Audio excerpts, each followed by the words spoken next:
So this week I helped out Deb and Andy and we were focusing on the verandas.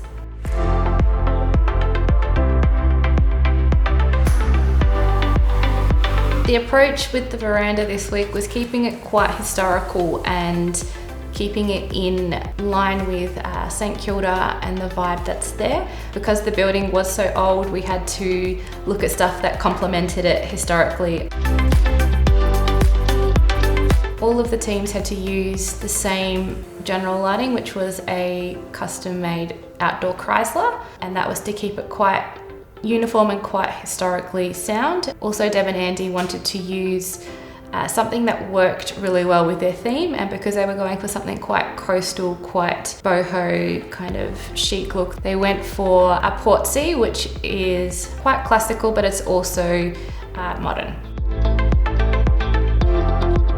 With a balcony and smaller spaces, to combat the challenges that you have, you look at how practically it's being used. With my team, they were looking to actually entertain, so it made it a little bit easier to provide lighting that worked for them in the case of the wall lights.